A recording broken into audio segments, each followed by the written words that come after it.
throughout the nation and around the globe.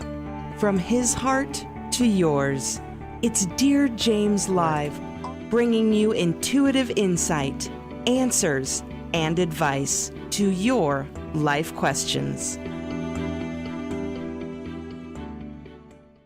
Hello, beautiful soul family, and welcome to Weekly Wisdom and Insights, your home for spiritually guided transformation and empowerment. I am your host, DearJames, and together with the unseen, Spirit, Source, and Symphony, we look at the current energies, receive the intuitive wisdom and guidance, and we go as guided.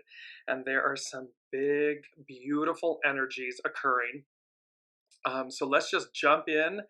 And before we do, welcome Alicia, and just put a shout out in the comments. Let us know that you're joining, and remember that we incorporate your comments and questions throughout the broadcast.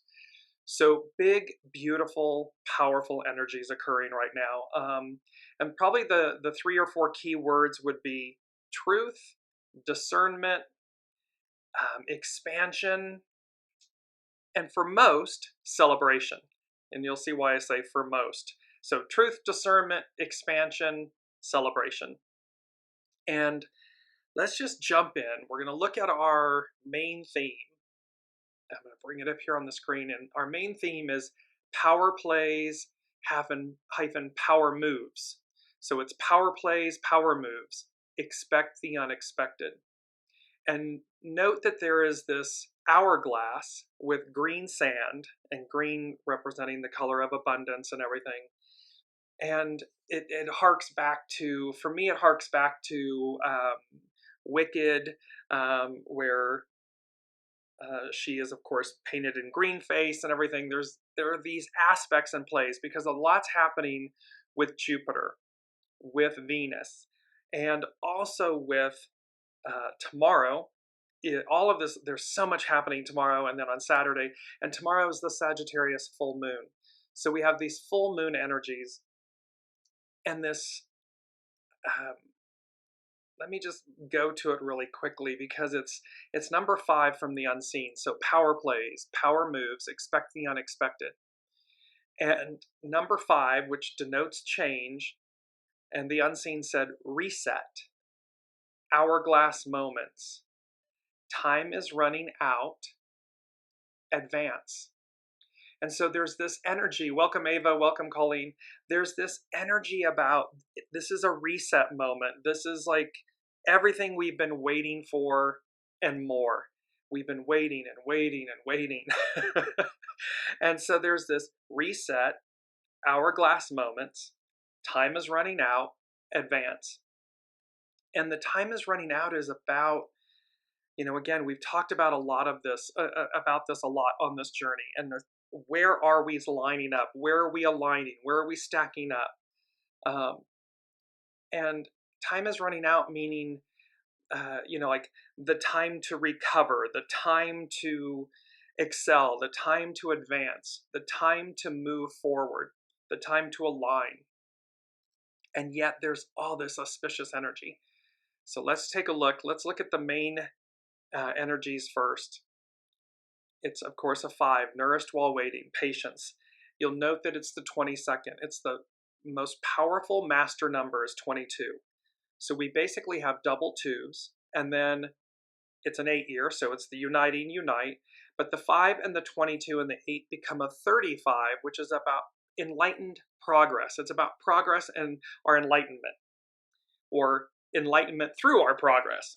And then the 3 and the 5, of course, becomes an 8. So we have double 8s, we have double 2s, and of course you never reduce the 22. It is the master powerful number. And so there's this, again, this energy that you will see, and let's just move right into the astrological influences of truth and expansion. Truth over fiction. Truth. Not alternate realities, but the truth. And then how that truth expands us, liberates us, frees us. And so take a look on Monday. It was on 5:20 on Monday. The sun enters Gemini, 0 degrees. This is another key point you're going to see with these energies. This 0 degrees of Gemini, because the sun enters Gemini on Monday. Tomorrow, It's the Sagittarius full moon. Then Venus conjuncts Jupiter at that anaretic degree of 29 degrees. It's a big PowerPoint, and I'm going to go to these Sabian symbols in a second here. But then on the 23rd as well, Venus enters Gemini at 0 degrees. And followed by, on Saturday, on the 25th, Jupiter enters Gemini at 0 degrees. So the Sun, Venus, and Jupiter all entering, boom, boom, boom, one right after the other at 0 degrees Gemini. So let's just take a quick look at that 0 degree of Gemini, Sabian symbol. And it's known as a glass-bottomed boat reveals undersea wonders. The revelation of unconscious energies and submerged psychic structures. So it's a glass-bottomed boat that reveals undersea wonders. This is what we're talking about is within us, that in essence we are a hologram, a glass-bottomed boat. And the revelation is that something unconscious, these energies and these submerged psychic structures are revealed. Within the relative security of a boat, an individual person can learn to be aware of the as yet hidden contents of humankind's collective unconscious. Provided this boat, that is to say, their ego, that separates them from the collective planetary psyche of humankind, of mankind, has been given a glass bottom.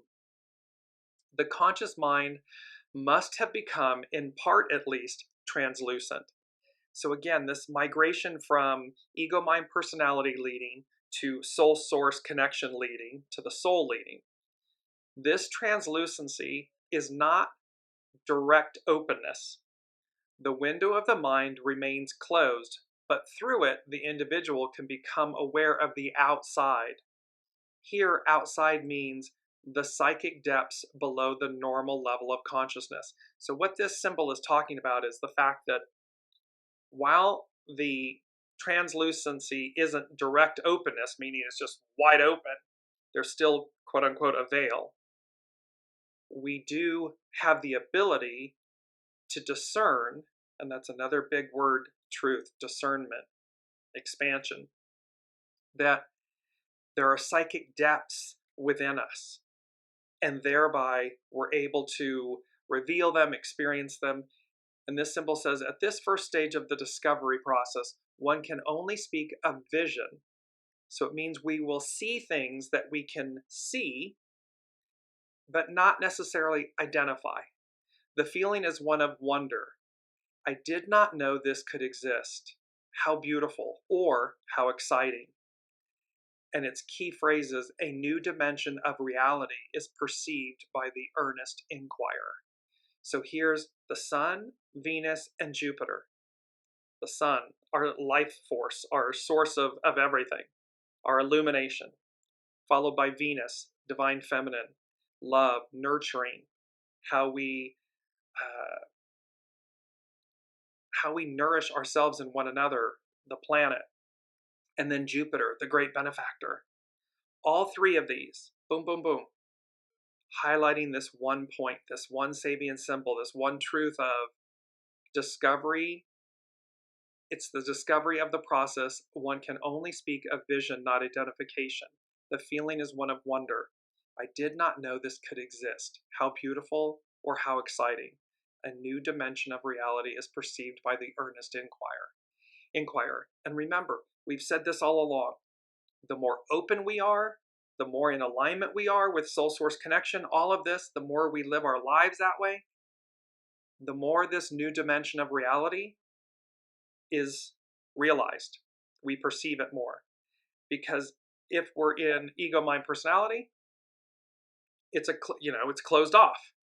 We don't even recognize that it exists. So we're piercing the veil, we're piercing the illusion, and recognizing a new dimension of reality. And this is true. Let's just take a look at the astrological chart for the Sagittarius full moon, which is tomorrow. It's occurring tomorrow. And look at the beauty of the fact that this, and you'll see in the inner circle, you see the blue lines, and look how they look like an hourglass. And the key points of that hourglass down at the bottom left is the moon. You move over to the right, it's Pluto. You kind of move further up to the right, it's the lot of fortune and Neptune.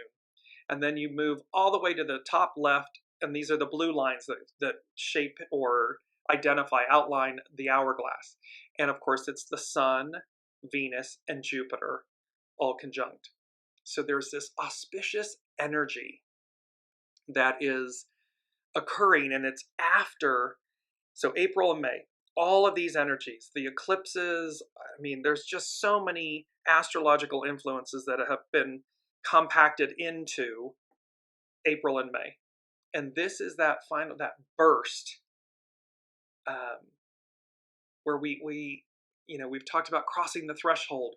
We've talked about finally realizing our rewards. And it's number 3 from the unseen. And they said, rewards and consequences, living the dream or the extreme, and then fate. So what this is talking about is power plays, power moves, expect the unexpected. So people, places, things, again, micro to macro, we can expect, and power plays and power moves, it has a negative connotation per se, but it's not. So yes, it can be that we will witness that from a shadow aspect, and certainly, on the macro. However, it also is that power plays and power moves can be that it's initiative and somebody surprises us with, an offer, or, they reach out of the blue and contact us, or, different things can occur, and that they will feel as though they're a power play or a power move. And that it then ties in with the rewards and consequences, living the dream or the extreme. So again, if it's a power play and it's an extreme move and it's a shadow element, and then it's tied to fate. So both of them are tied to fate. So whether we visualize or receive it as a positive or a negative, everything's divine and neutral, but we can experience or we can witness it on the world stage. The moral of the story is that expect the unexpected. Expect these power plays, whether, beneficial and positive, or whether it's shadowy negative, that they will occur. We will witness them, experience them. And that in that essence, because it's number 3 from the unseen, it's either a reward, and we had the Sabian symbol a couple of times, the reward to the faithful. So there's rewards and consequences. It's kind of like light and shadow. Living the dream, light, or the extreme, shadow. And that everything's faded. It's all faded. So however it shows up for us in our world, in the macro, or in our individual lives, the micro, it's going to be dependent on those things. And it's going to be unexpected. It will come out of nowhere. And you can see, my cheeks are, I'm smiling from the inside. There's this sense of the fact that it is more about rewards than consequences per se, and more about living the dream than the extreme. However, it's all faded. So let's move. I'm going to share my screen here for a moment, and we're going to jump into Pam Youngin's North Point Journal. And here we are. And this is a beautiful image. It's Jupiter rising beyond Alien Throne Rock in New Mexico in the US. And the image credit and copyright is by Marson Zajac. And what a beautiful, look at how beautiful there, as above, so below. And there's an eternalness to this image. There's an extraordinary futuristic element, and yet something so ancient and rooted and timeless in that. So Pam Youngin's beautiful astrologer with her North Point Journal, and she starts out with, if I can get it to come up. Oh my goodness. There are so many interesting things. About, I keep having issues with my eCam and the main window disappearing, and here we are. Forgive me. Jupiter rules. The planet Jupiter plays a major role in our experience of the energies this coming week. The full moon on this Thursday is in Sagittarius, the sign that Jupiter rules, is strongly associated with or affiliated with. And the giant planet changes signs on Saturday when it departs Taurus and enters Gemini. Jupiter is the largest known planet of our local solar system, and thus has the effect of emphasizing, magnifying, or exaggerating what it touches. Key words for Jupiter include idealism, faith, belief, optimism, confidence, expansion, and generosity. The planet is the ruler of adventurous Sagittarius and co-ruler with Neptune of compassionate Pisces. In our human experience, Jupiter rules over religions, rituals, and ceremonies, legal issues and courts of law, cultural exchanges and foreign affairs, philosophy and higher education, our search for the meaning of life, and more. And this is very interesting, Jupiter ruling over religion, ritual, legal issues, courts of law. There's a lot going on in the US in the court of law at this moment. So let's see how some of these keywords and Jupiter's influence might fit into the landscape we'll be traversing this week. Welcome, Olivia. Here's the full moon. The current lunar cycle reaches its climax tomorrow, Thursday, May 23rd at 6:53 a.m. Pacific time. At that time, the moon will be at 2 degrees, 55 arc minutes. And I love this 2 degrees, the yin yang, the masculine, feminine, the purity and the harmony of the balance of the two. And then 55 is known as great abundance in the I Ching and so forth. So there's, again, this expansion, truth, discernment, rewards, consequences. The full moon, of course, is exactly opposite the sun at the same degree of Gemini. A full moon always asks us to find a balance between the qualities of the two signs involved.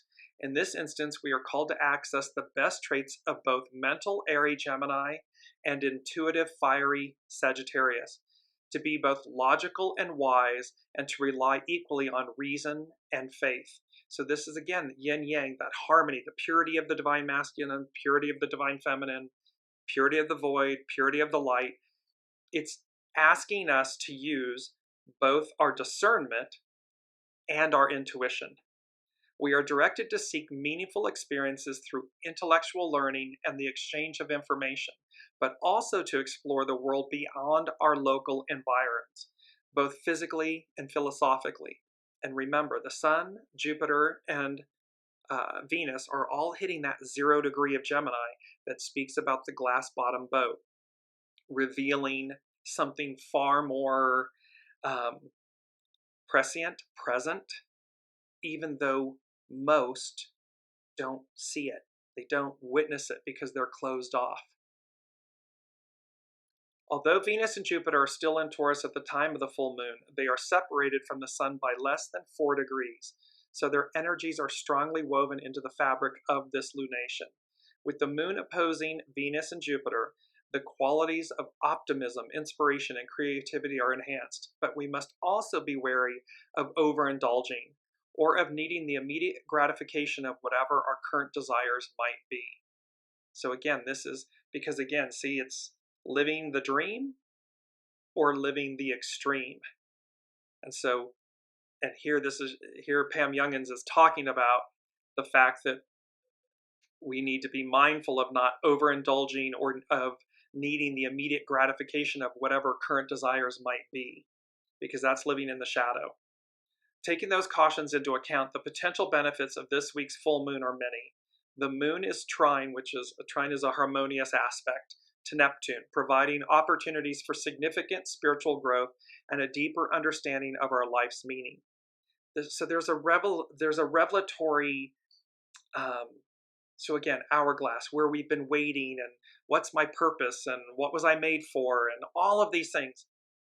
It finally gets revealed. It finally, we start to see the truth and the expansion and the rewards and so forth. And of course, equally so is the opposite of that for whoever that may be applicable.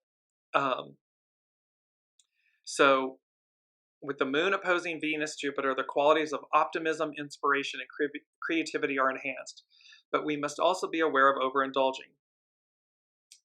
Taking the cautions into account, the potential benefits of this week's full moon are many. The moon is trine Neptune, providing opportunities for significant spiritual growth and a deeper understanding of our life's meaning. Luna is also sextile Pluto, helping us feel empowered and passionate about whatever adventure or cause we choose to engage. So again, when we do so in a positive manner, positive energies, positive outcomes and experiences flow. Equally true if we're doing so from a shadow place, from a living the extreme, because everything's faded. This is what the unseen is saying to us. And then again, we have Jupiter's ingress into Gemini. As it travels through the zodiac, Jupiter spends about 12 months in each of the signs. This Saturday, May 25th, the giant planet completes its year-long transit of Taurus and enters Gemini. Jupiter expands, magnifies, and increases our awareness of the areas of life related to the sign it is moving through. Over the past year, while the planet has been in earthly Taurus, we've felt a strong emphasis on values, on financial concerns, freedoms, hopes, dreams, and wishes, and on the physical and material aspects of our shared life experience. While Jupiter travels through Gemini until June 9th, 2025, we can expect the collective focus to shift to communications and the dissemination of information. She says, as if the news cycle isn't already active enough. Among the strongest issues of this year, Pam Youngins foresees a growing discussion about what is fact and what is fiction. This may be due to the increased use of artificial intelligence to create both words and images. And it's to remember, let me just come back here for a second. Remember, we have discussed many times, and this is certainly, it's Age of Aquarius and communication and so forth, and how artificial intelligence, everyone thinks it's the end-all be-all. It's not. It will never, never, never, never supersede original intelligence. Original intelligence is soul source connection. Original intelligence is what we are made from, created from. We are the custodians of. Everything that we experience in life on Earth is from original intelligence. Artificial intelligence being one of those aspects, one of those creations or abilities. And so it is to remember, can these things assist humankind? Yes. But they should never be at the supplant or replace what is original, what is native. And that is a huge task for us as human beings, 8 billion souls on the planet, because ego, mind, personality, we're coming off 2,000 plus years of patriarchal, divine masculine, ego, mind, personality driven life. And the worry, the concern is that we, quote unquote, air quotes, we think that artificial intelligence is going to save us or is going to somehow advance us in miraculous ways. But that means that we are forgetting that it's original intelligence from which it emanates. Its source. It's the unseen. It's higher hand. God, Allah, Buddha, higher hand. That is original intelligence. That is how artificial intelligence is made possible. It's not the other way around. Or it's not that artificial intelligence lacks original intelligence, meaning somehow we humans have done this. We humans who still can't even explain the Great Pyramids and other features of antiquity, and in the most advanced state, we still can't explain it. Science still can't explain it. We can't replicate it. So how would artificial intelligence be greater than original intelligence? Okay, moving on. Coming back through to share my screen again and finish up with Pam Youngin's North Point Journal. She says, over the past year, while the planet has been in earthly Taurus, we felt that strong degree about physical aspects and material aspects and so forth. So now we're in this new cycle. And she says, among the strongest issues of this next year, she foresees a growing discussion about what is fact and what is fiction. This may be due to the increased use of artificial intelligence to create both words and images. But this theme will also be magnified because we will be deluged with very loud and quite disparate opinions about what we should think and believe. Patriarchal, matriarchal. We're shifting. One wants to advance, a portion of humanity wants to advance, the other portion is clinging to the old. And she says, in other words, the volume will be turned up, which can make it hard for us to quiet our minds enough to think clearly. As a result, this Jupiter in Gemini year will teach us to use our higher wisdom and intuitive knowing to discern what is true and what is real, to know what is live and what is Memorex. And that's an old commercial that she's harking back to. Is it live or is it Memorex? Original intelligence, artificial intelligence. We will find that it is no longer adequate to rely only on our minds or on logic and reason to discern truth and to explain our world. Because, again, as we shift and we move forward, the first thing the unseen said was truth and discernment lead-guide the way. So this is all about truth, discernment, expansion, rewards. That's the positive. That's the pure and positive of the story. The other half of the equation is that truth and discernment lead and guide the way. There's consequences. There's living the extremes. There's clinging to the past, and all of those things are they're faded. So no matter which side you're lining up with, we're going to experience this. And there's a reset here because it's an hourglass moment or moments, and that time is running out because ultimately we advance. That's just the big and short and tall of it. So let me just finish up one last thing with Pam Youngins, because it's on Thursday, tomorrow, that all of this is occurring. And she said, and just the amount of activity tomorrow. So Venus conjunct Jupiter means together with. The alignment between Venus and Jupiter is often a good time for a new beginning in the areas of romance, the creative arts, and financial matters. We are hopeful and excited about the possibilities and feel able to trust our hearts.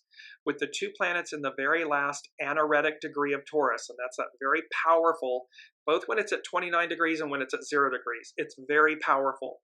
Developments in these areas may feel especially faded now. There's that word, and this came from the unseen, and here's Pam Youngins reiterating it. Venus sextile Neptune, Jupiter sextile Neptune, with the two benefics also in harmony. And Venus and Jupiter are the two benefics. They are the giver of gifts and abundance and love and all of this and expansion. So these two benefics also in harmonious aspect to Neptune when they align, we feel very much in the flow. And we are able to handle relationship matters with compassion and understanding. The longer-term Jupiter-Neptune aspect also encourages us to explore new creative or spiritual avenues, to imagine a better world. Here's the glass bottom boat. Wow, I couldn't imagine this is possible, or wow, I didn't know that exists. And to take an intuitive leap of faith in some area of our lives. So again, you're going to be called. We will be individually and collectively called. So this will, each of us, it's a strand. We are each a strand of the greater tapestry.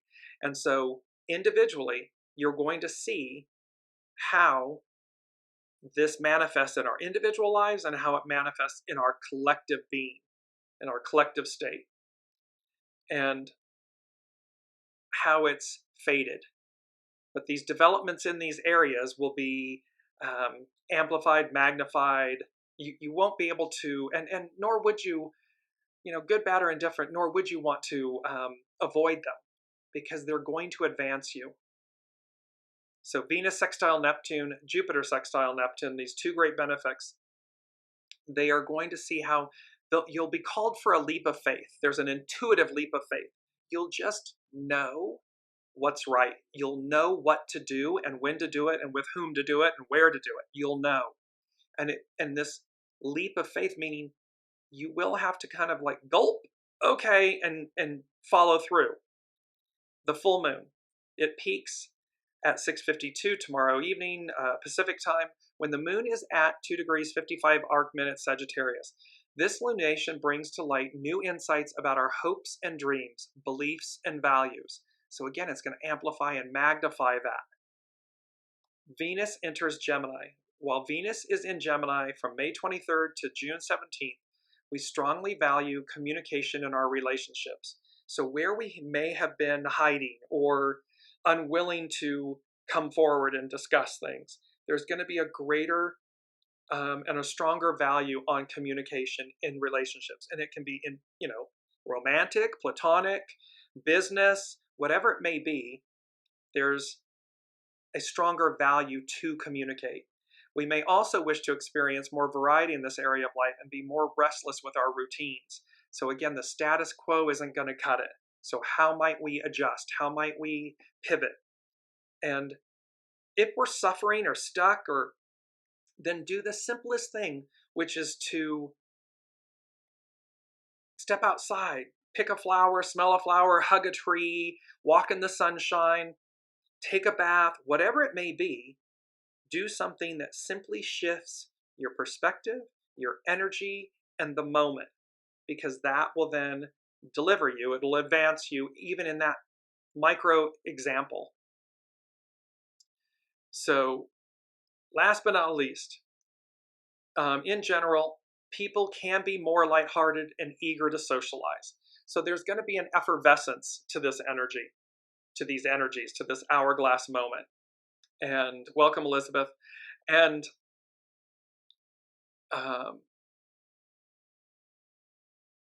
there may be, Olivia's just saying the closed captions may have disappeared. Again, it may, between the live stream and eCam, there may be something that's occurring in that way. So let's continue on, because number 2 from the unseen is, they said, no turning back. Expansion at its finest, at its greatest. And then they said peak performance. And that peak performance was from last week. And it was talking about drivers, start your engines, and this go, go, go. So you can see how these energies, this release, this truth, discernment, expansion, abundance, rewards, and they're talking about no turning back. Expansion at its finest, at its greatest, peak performance. And so remember, again, shadow. The shadow aspects may become very loud. What we're being shown and told and whatever, 2 drastically different realities, 2 drastically different choices, 2 drastically different worlds.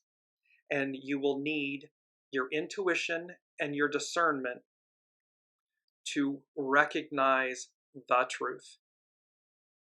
And the truth will always speak for itself. It doesn't need gimmicky, mystical, magical, sleight of hand, all that good stuff. And it doesn't need defending. It speaks for itself. You'll just know it. And thereby, to use your heightened abilities and senses, your deeper knowing. Elizabeth is saying, a true moment of letting things go. Ask how important it is and take the next right step. Exactly. Every single step is going to be brought to you. Truth and discernment will lead and guide the way. Power plays power moves. Expect the unexpected. So just because it's unexpected and it might be shocking, doesn't mean it's wrong. Doesn't mean it's not best and right for you. Intuition and discernment. Because there's no turning back. Expansion at its finest and greatest. Peak performance. Drivers, start your engines. Go, go, go. Looking at, I want to bring up our mantra because it's so beautiful and it's so important. I nourish my uniqueness. And you see this beautiful pink heart and kind of pink flowers. It's an abstract image. And then all of this just imagery of the greens and nature and humanity. You can, if you really study the image, you'll see a lot in it. This also reminds me of Elizabeth and her art and everything in many different ways. So I nourish my uniqueness. This is a message from the unseen. It's not about hiding your light.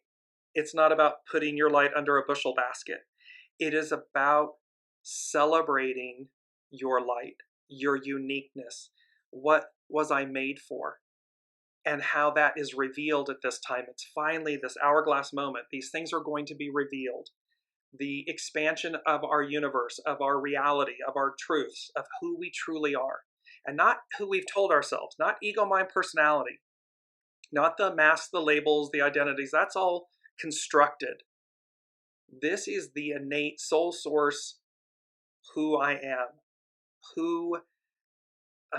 what I've come to do, what I've come to offer, what I'm the custodian of, and how beautiful and magnificent and magnified and amplified that is. Because it's number 4, which is foundational. You know, I heard from the unseen, and it's the Adele song, Hello, It's Me. I was wondering if after all these years you would like to meet, to go over everything. So here's the unseen saying to us, hello, it's me.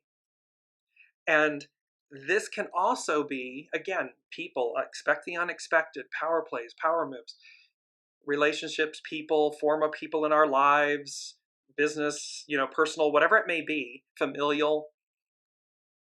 It can be this thing of, hello, it's me.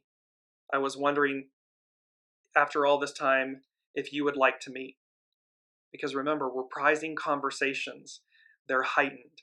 There's expansion involved. We're releasing things. We're letting go. We're purifying. We're emptying the vessel.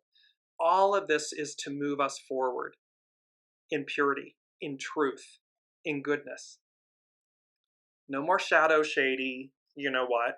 No more alternate realities and lies and deceptions and all of this shadow stuff. Poof. We're moving beyond that. We're moving through, and even with this glass bottom boat, that's the point of that symbol, is to say to us, there is more. There has always been more. And more is original. It has never left us. It has always been present. It's just that the veil was darker, heavier, more solid, and it's being lifted. A new dimension of reality is perceived by the earnest inquirer. You have to be earnest about it. So, and then let's look at the ascendant in the chart. So again, mantra. Our beautiful mantra. I nourish my uniqueness. Nourish it, nourish it, nourish it, and keep nourishing it. It does not mean that you have to shove it in people's faces. That is not what the unseen is saying. What they are saying is, I nourish my uniqueness, which is meaning I'm nourishing it, I'm feeding it, and it will just naturally, organically shine. It will speak for itself. I don't need to proclaim it. I don't need to defend it. I am. That's all you need to do. I am. In the chart, the ascendant in this Sagittarius full moon chart, the Sabian symbol is totally intent upon completing an immediate task. A human being is deaf to any allurement. The total concentration required for reaching any spiritual goal. So this is all about this is our ascendant, our rising sign. And this is all about not being led astray. True north, soul source connection, truth, live, not Memorex, original intelligence, not artificial intelligence. And it's not bad, it's not to denigrate, it's simply to stay in the lane of purity, of truth, because it will organically speak and it will open. So this is the final symbol of the first half of the cycle. In the year cycle, the fall equinox is now at hand. It's the fall in the southern hemisphere. Autumn begins. Through spring and summer, many ways and byways have been experienced. The last message of this hemicycle of individualization, so this whole cycle is about individualization. is that on all decisive occasions, what must be done has to be done so intently that no outer voices can penetrate the mind, still less the soul. So we're advancing. Rewards, living the dream. It's fated. There's unexpected power plays and power moves. It's going to truth and discernment lead and guide the way. And nothing can penetrate that. It's to stay, it's fortitude, it's perseverance and fortitude. The neophyte stands at the gates of the sacred pyramid. There is only one step they can take ahead, or they are lost. So when we don't stay focused, and when we don't walk the talk, and when we don't do the works, we can get lost. And there's plenty of example on a magnified scale, which is the unseen is telling us is going to occur. So again, it's like as loud as the rewards and living the dream and everything and the advance occurs, so too equally loud the shadow, what's crumbling. They're all being amplified and magnified because it's fated. It's like this big crescendo. This is the culminating step, the decision that results from a myriad of small choices. Still, a shadow of hesitation can remain. Attention may be distracted from the now by a voice from the past, glamorizing some old memory. So in other words, again, something can make us stop to think that the old is better than the unknown new. It's the beast we know. But that couldn't be farther from the truth. Because the beast we know is from the past. It's an illusion. It's a perception. It's a judgment. And while what's in front of us is unknown, so it's a little intimidating or scary, and we might be nervous, expect the unexpected, there's a point about holding true to it. The outer doors of perception and thought must be closed, so the soul can complete its conquest of illusion. See, it's the soul triumphing over illusion, over ego, mind, personality, illusion. Because the soul is what's eternal. It's what we come in with, it's what we leave with, it's what lives on, is the soul. And so here, this symbol, the outer doors of perception and thought must be closed so the soul can complete its conquest of illusion. Because the soul knows. The soul will never guide you astray. It always knows true north. And with this, there's a moment here, because number 5, this reset, hourglass moments, time is running out, advance. We want to advance towards what the soul, original intelligence, soul source connection, what's eternal, what's true. What's true. And again, we'll know truth because it speaks for itself. Here, the Sabian symbol for the moon. 2 men playing chess. The transcendent ritualization of conflict. And what's so amazing about chess is that it talks about the fact that in chess, the complex types of energies, which in their togetherness constitute a human person, are symbolized by 6 kinds of pieces. The king, the queen, bishops, knights, rooks, and pawns. And the struggle between light and darkness, the yin and the yang, is ritualized, ending in most cases with the checkmating of the king, the ego, the conscious self. The most important piece in chess is the queen, because it represents the divine feminine, it represents the soul, it represents the soul source connection, and thus it triumphs. Checkmate, it triumphs over the ego conscious self. And so again, we need a healthy ego mind personality in service to the soul. This 3rd stage symbol deals with conflict, but at the level of group culture and psychological symbolization. It brings to the objective consciousness the basic realities in interpersonal play. So this is how we're within ourselves, how do we deal with the divine masculine, the king, and the divine feminine, the queen, within ourselves? Do we choose ego, mind, personality over soul source, connection, intuition, the queen? Or do we choose the queen and align the king in service to it? Big piece here.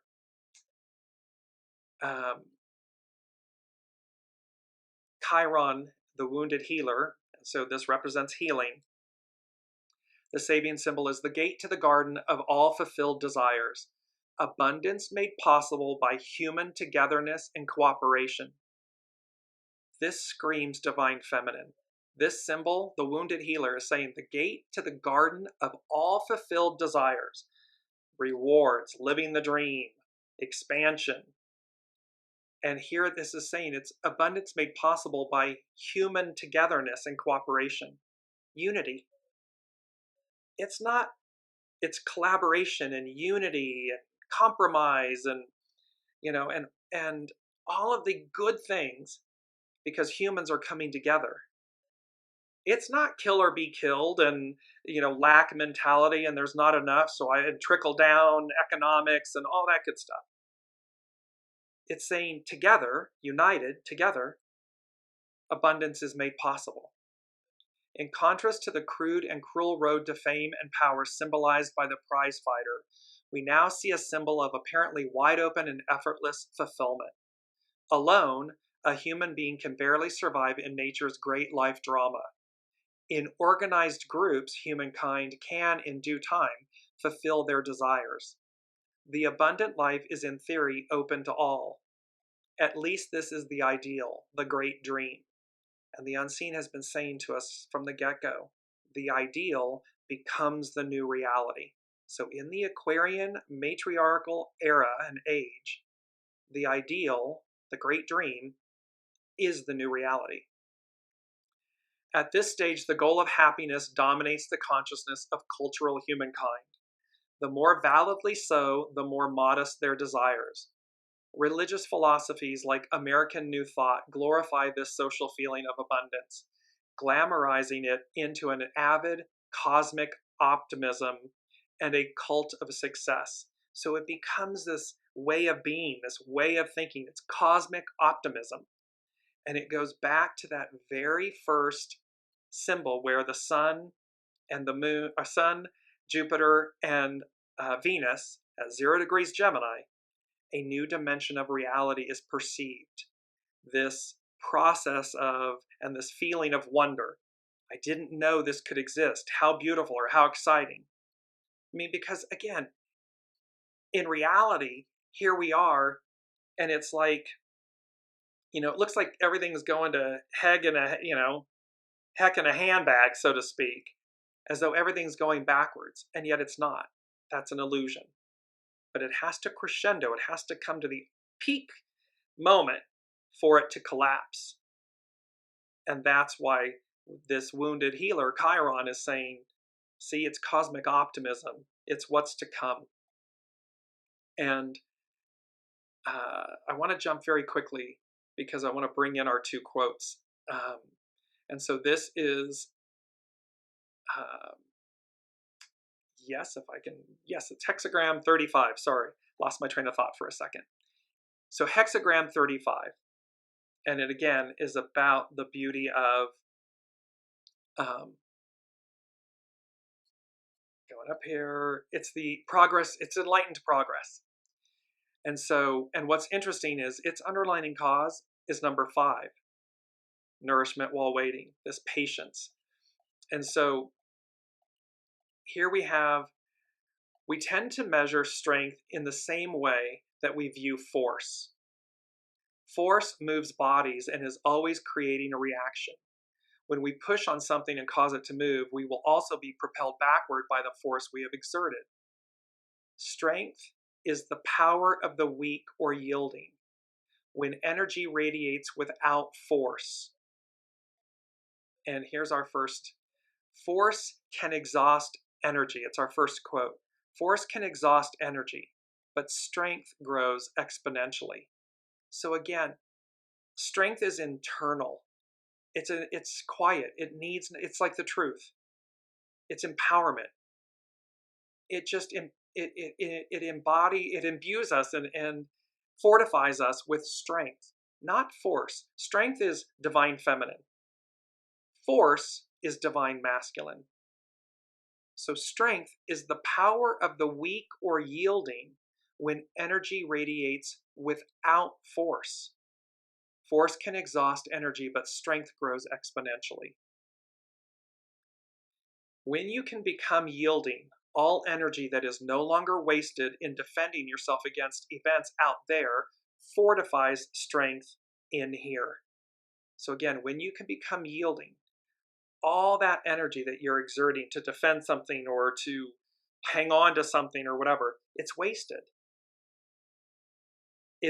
But when you become yielding, it's no longer wasted because it fortifies and strengthens you internally. Becoming supple and strong, you achieve progress. And this is hexagram 35 from Carrie Hone at cafeosol.com. She's brilliant. I absolutely love her interpretations and readings of the hexagrams. She goes on to say, strength is not measured in how you overcome others, but in how you overcome yourself. So strength is not measured, and this is our second image, and I love this image. So the quote is, strength is not measured in how you overcome others, but in how you overcome yourself. And there is both the Tree of Life mandala to the right, and then there's this lone dandelion. And the beauty about the dandelion is that, of course, when it's first sprouted and everything, it's the beautiful yellow flower. And then over time, as it transforms, it becomes the white, powdery, fluffy head. And each one of those petals, if you will, disperses in the wind.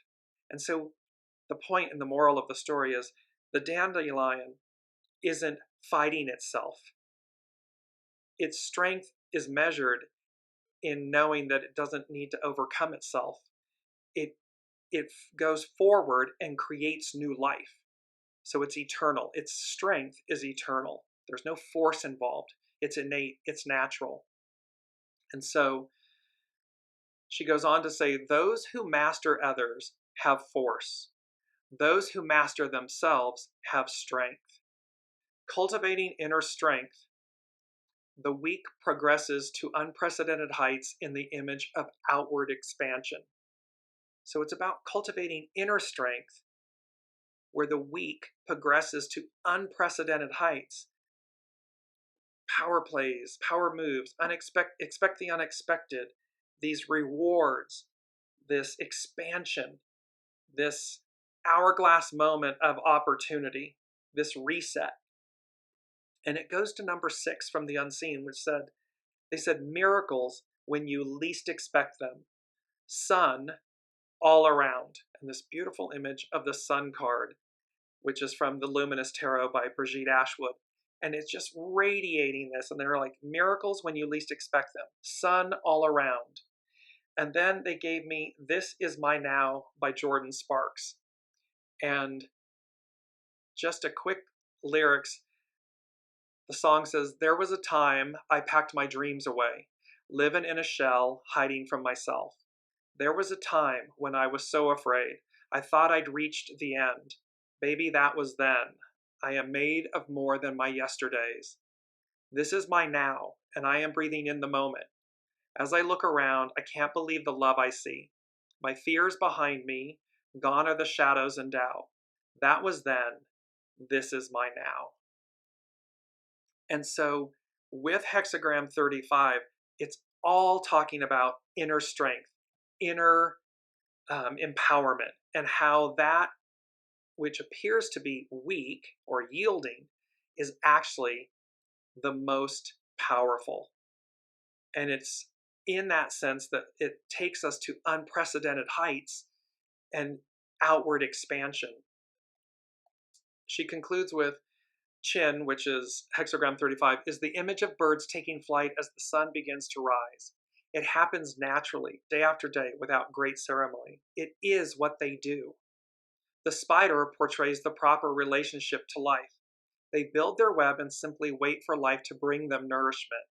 They do not contend with anything and are unconcerned with what has not landed on their path. See, they're not forcing anything. They're innate. It's natural. There's strength in the fact that they created this web, and then they innately know to allow, to be open to receive. Like the dandelion here, tiny seeds too portray the progressive power of the weak that is accomplished through movement and stillness. They don't force anything. The wind comes about and it blows the remnants of what was yellow, is now puffy and white with the little seed head, moves it forward. Movement and stillness. It is their nature to grow intricate spikes that will attach to the fur of passing animals or into the seeds of lawns and so forth. Observing the myriad of ways nature achieves reproduction shows a tapestry created without prejudice. To follow life, you build your foundation by cultivating whatever unique qualities life has given to you. I nourish my uniqueness. So let me just repeat. To follow life, you build your foundation by cultivating whatever unique qualities life has given to you. Your soul came in with everything that you are, exactly what you need, everything you need. These unique qualities that life has given you, that your soul has given you and brought in, chosen. You can then embrace the wondrous things that life brings to nourish your uniqueness. You have the opportunity to bring light to others in their time of darkness. Regardless of the situation, all things are progressing as they should. It's fated. And so, hexagram 35 and this progress, enlightened progress, and how strength, not force, strength, celebrating, nourishing your uniqueness, and allowing yourself to be the conduit, be the vessel that allows this purity to move through it. Because we are the custodians of source, of this divine human experience. Each one of us, each comprising a strand, a petal, a snowflake, a flake. And it's how we harness that collectively that expands in this moment and amplifies in this moment. And it is the way forward. It is the new. And so with that, there's number 7 from the unseen. It was the single word, rebound. And I sat with that for a minute because, again, it can have like, oh, it's a rebound relationship or something. It can have a negative connotation. And yet in this instance, so I sat with the word for a minute, and literally what they were saying, and I looked up the definition, and rebound, to come back from a slump, to spring back as from a sudden impact, an upward leap or movement. And here Pam Youngans was speaking to the fact that there's this leap of faith. There's a moment here that, and you see me smiling, there's a moment here that is so auspicious. We need only show up. Show up, open ourselves to receive the rewards, living the dream. These unexpected moments, embrace them. See where they take us. See where they take you. And then in true the unseen fashion, and in true, soul source connection spirit, share them, be them, radiate them in a way that we collectively win. We collectively receive. We collectively advance, because we've experienced the divine masculine, the patriarchal rule, the capitalism of it, the division of it, the divide and conquer, the oppression and suppression, and those are the shadow elements of the divine masculine, ego, mind, personality, and so forth. Yes. because the purity, the alternate side of that is the Mars aspect, which is the creative force aspect, which is to initiate change, to have the courage and the drive and the fortitude and to harness that original intelligence. So now we're going to harness that original intelligence, which is divine masculine. It's Mars energy, it's creative force. However, we're going to do that through the divine feminine, the receptive force, through strength, not force, through unity, not division or hierarchy. We're going to do it so that it's like the very best of the best of the best of us. And we witness the very best of us, humanity, in when there's catastrophe. Like you see the world come together in those moments. And you see the very best of humanity come forth. Imagine that ideal is the new reality. That's the consistent constant. And what was becomes a faded memory. Anything less than that becomes a faded memory. That's where we are. That's what's happening. That's what's on tap for everyone. And I don't know about all of you. Please place in the comments. I'm so ready for that moment. I'm so in that moment. And so I'm just going to close with our beautiful main image, main theme. Power plays, power moves, expect the unexpected.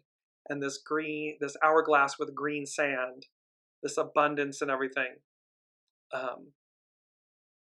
Because it creates and it embodies our new reality. So until next week, be well, be kind, and be generous with yourselves. Celebrate your uniqueness, nourish it, because truth and discernment lead and guide the way.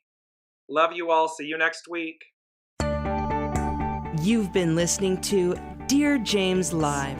Gain intuitive insight, answers, and advice to your life questions and so much more by tuning in next week and visiting DearJames.com.